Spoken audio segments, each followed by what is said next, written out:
The Silver Dragon Queen put on the bunny girl costume as I requested, and I took this opportunity to do what I wanted to do. After giving the Silver Dragon Queen some appropriate punishment, I left her room very satisfied. She was very angry about my arrogance, and planned to find the photo of me hiding in the room. At this moment, I happened to return to the hallway near the room, and noticed that the door had been opened. I guessed that the Silver Dragon Queen was in the room, and pretended to secretly leave to get something. Just as she was about to leave my room, I blocked her way. After noticing the time on the clock, Roswitha requested that Leon finish class, and planned to take the opportunity to break free from Leon's control over her. However, Leon not only did not agree to Roswitha's request, but also took off his shirt. He climbed onto her bed and slowly approached her. He pressed her under him and said to her, "The content we are going to learn today is on the inclusiveness and absorption of foreign cultures." He seems to want to continue imposing punishment on her. Upon hearing Leon's words, Roswitha's face blushed slightly. She quietly swallowed her saliva and asked him, "Inclusiveness and absorption?" Although she knows what will happen next, she still feels a little nervous. Leon gave a mischievous smile and leaned in close to Roswitha. At this moment, he noticed that the dragon mark on her chest had emitted an even more dazzling purple light than before. He said to her, "Malkivi, your dragon mark is already shiny. Don't you understand what this means?" Leon reached out his hand and gently caressed Roswitha's face. Roswitha didn't find Leon's behavior very annoying. On the contrary, she even enjoyed this gentle and teasing touch very much. She could feel the temperature on her face slowly rising. She quietly exhaled a slightly hot breath. At this moment, Leon's fingers touched Roswitha's lips. Roswitha instinctively opened her mouth and gently bit down on Leon's finger. Leon could feel a little pain coming from his fingers. However, this pain has no impact on him. Due to Roswitha's behavior, Leon's face also blushed slightly.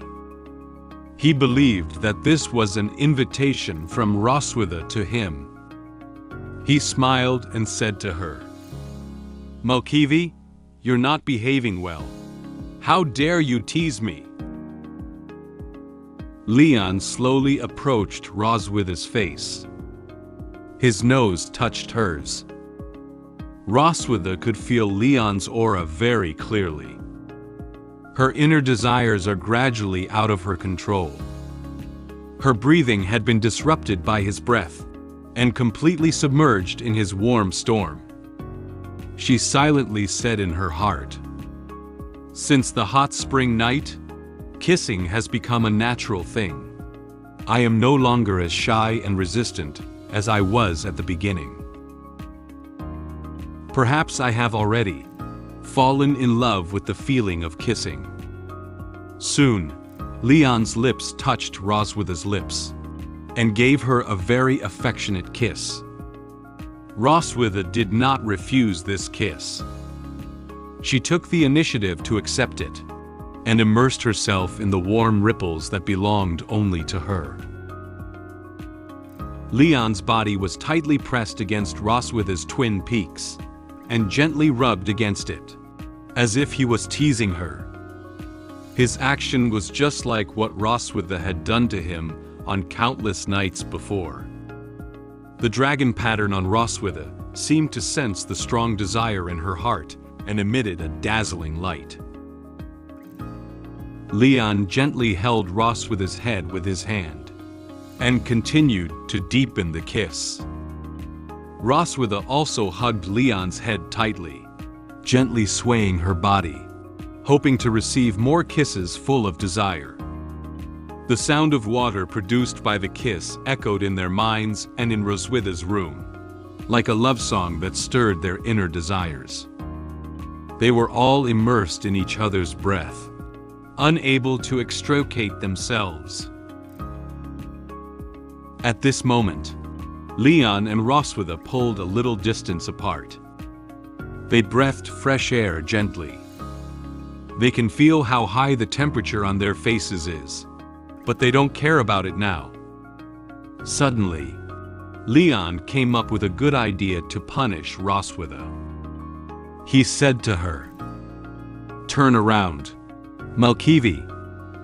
Roswitha was a bit puzzled by Leon's request. Wait.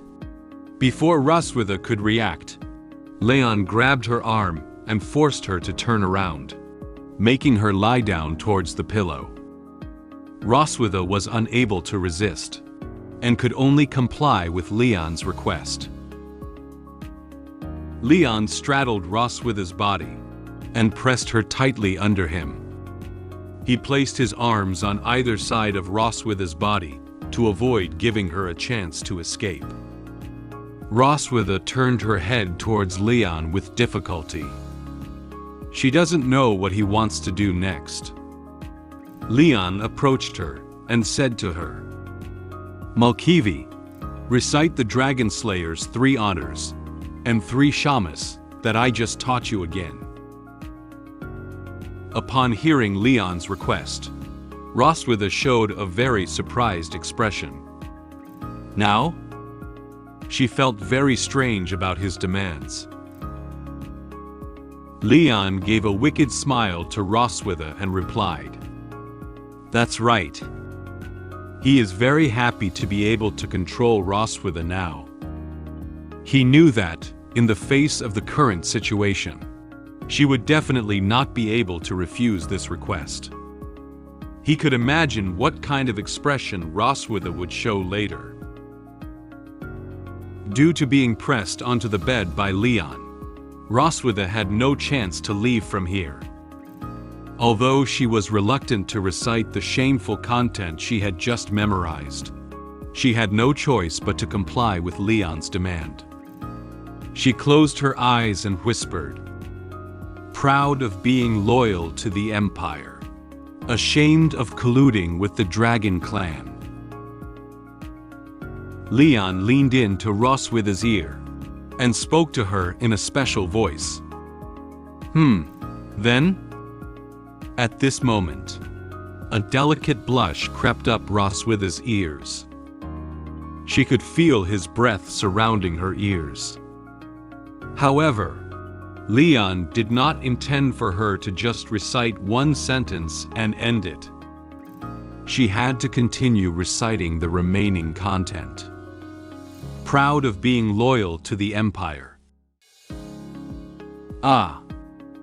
Before Roswitha could finish the second sentence, Leon quickly grabbed her tail with his hands and gave it a gentle kiss.